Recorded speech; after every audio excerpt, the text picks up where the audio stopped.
Hello बच्चों। आज की इस वीडियो में हम दिल्ली का सफ़र तय करते हैं, उसके प्राचीनतम समय से अब तक की गाथा। आपके सामने ये दिल्ली का मानचित्र है।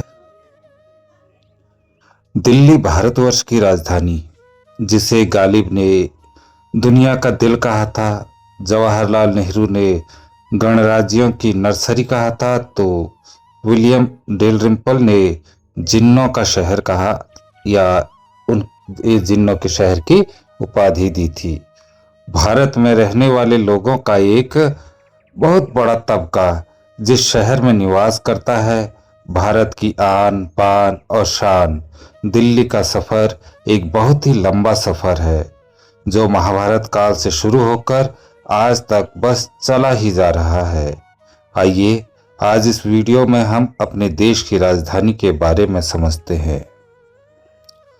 यमुना नदी के किनारे स्थित इस नगर का गौरवशाली पौराणिक इतिहास है और पुराणों में इसका विशेष महत्व है।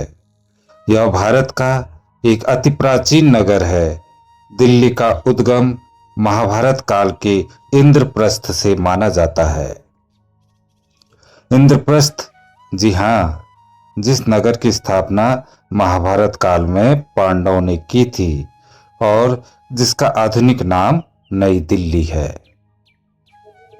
कुछ अभिलेखों से ज्ञात होता है कि दिल्ली का नाम राजा ढिल्लू के नाम पर रखा गया था, जो संभवतः तोमर जाति के ढिल्लो गोत्र से संबंधित थे।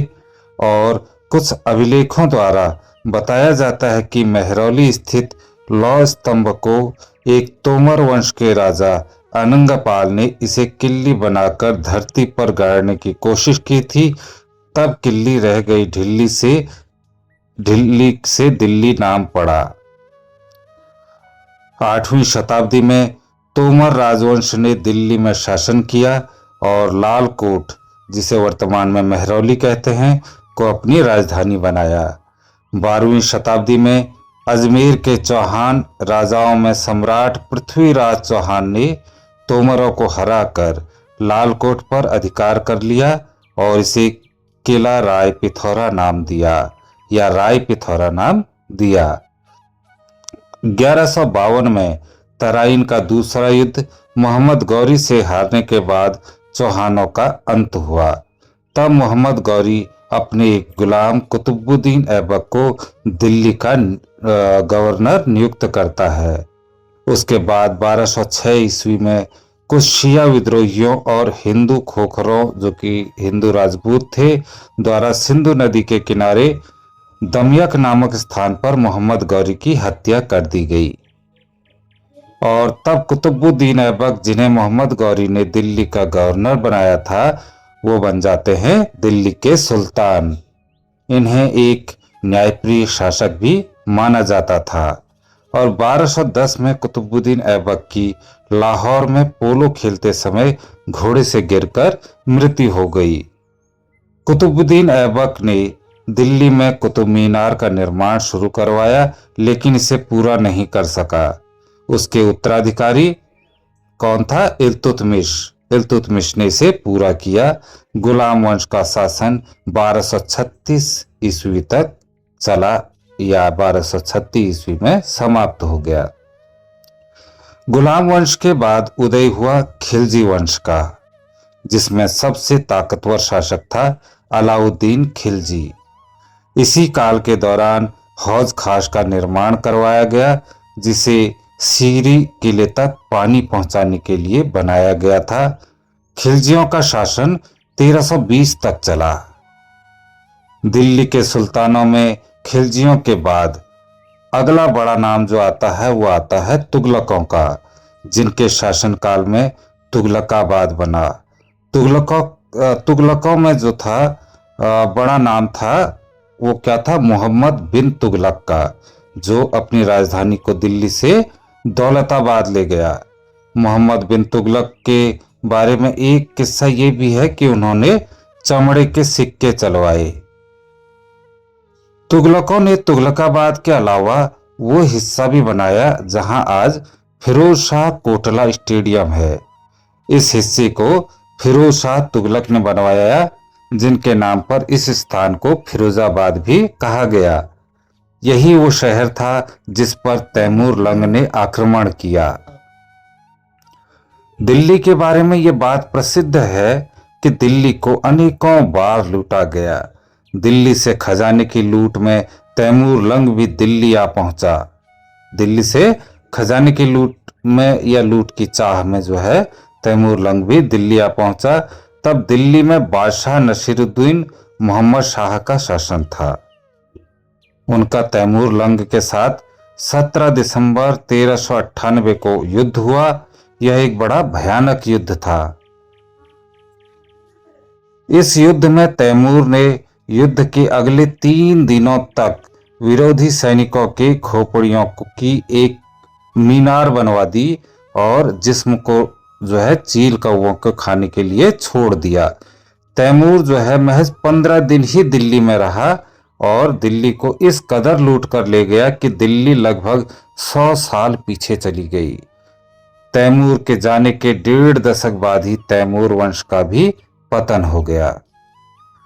तुगलकों के बाद सैयद वंश आया, जिन्होंने महज 3 दशक तक दिल्ली पर राज किया और सैयद वंश के बाद लोदियों ने दिल्ली में लोदी वंश की स्थापना की। लोदी वंश के ही आखिरी शासक इब्राहिम लोदी और बाबर के बीच 21 अप्रैल 1526 को पानीपत का पहला युद्ध प्रारंभ हुआ, जिसमें बाबर की जीत हुई। परंतु हिंदुस्तान को जीतने के बाद बाबर सिर्फ 4 साल ही जिंदा रहा। बाबर की मृत्यु के बाद शासन की बागडोर उनके बेटे हुमायूं ने संभाली और हुमायूं के बाद अकबर ने, अकबर के बाद जहांगीर और जहांगीर के बाद शाहजहां ने मुगल शासन की बागडोर को संभाला। इस दौरान बीच में शेर शाह सूरी और इस्लाम शाह सूरी ने भी सत्ता का स्वाद चखा, परंतु मुगल वंश का पतन नहीं हुआ और फिर से दिल्ली आबाद हुई शाहजहां के दौर में। आज जिसे हम पुरानी दिल्ली के नाम से जानते हैं, उसका ही पुराना नाम था शाहजहानाबाद। बिल्कुल सही समझ रहे हैं आप। इसे किसने बनाया? शाहजहां ने। सन 1659 में शाहजहां के दोनों बेटों दारा शिकोह और औरंगजेब के बीच युद्ध हो गया, जिसमें औरंगजेब की जीत हुई। तब औरंगजेब ने दारा शिकोह का सिर कटवाकर शाहजहां के पास तोहफे के रूप में भिजवाया। दिल्ली के चांदनी चौक से औरंगजेब और सिखों की भी एक घटना जुड़ी हुई है।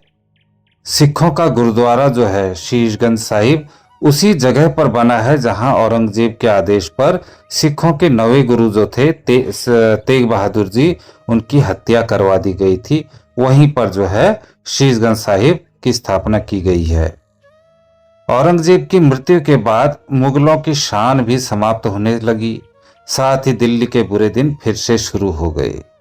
मोहम्मद शाह रंगीला से दिल्ली की सत्ता नादिर शाह के पास आ गई और नादिर शाह दिल्ली को इस कदर लूट कर ले गया कि दिल्ली फिर दोबारा संभल नहीं पाई। 1757 में दिल्ली पर एक बार फिर आक्रमण हुआ। रोहिल्ला सरदार नजीबुद्दौला के नियंत्रण पर अहमद शाह अब्दाली ने फिर से दिल्ली को लूटा। उसने 30 करोड़ की रकम और हजारों किलो सोना दिल्ली से लूटा। इसी प्रकार आगे भी दिल्ली छिटपुट रूप से लुटती रही और अंतिम मुगल शासक बहादुर शाह जफर मुगल साम्राज्य के ताबूत के अंतिम कील साबित हुए। उनके बाद ब्रिटिश शासन शुरू हो गया। सैकड़ों वर्षों के पश्चात आखिरकार ब्रिटिश शासन का अंत हुआ और हमारी दिल्ली फिर से अपना वो गौरव का स्थान प्राप्त करने को आतुर है, जैसी संपन्न वो शुरू में थी। तो हम सभी का ये प्रयास रहना चाहिए कि हम अपनी दिल्ली को ही नहीं बल्कि पूरे देश को संपन्न एवं खुशहाल बनाने का प्रयास करें।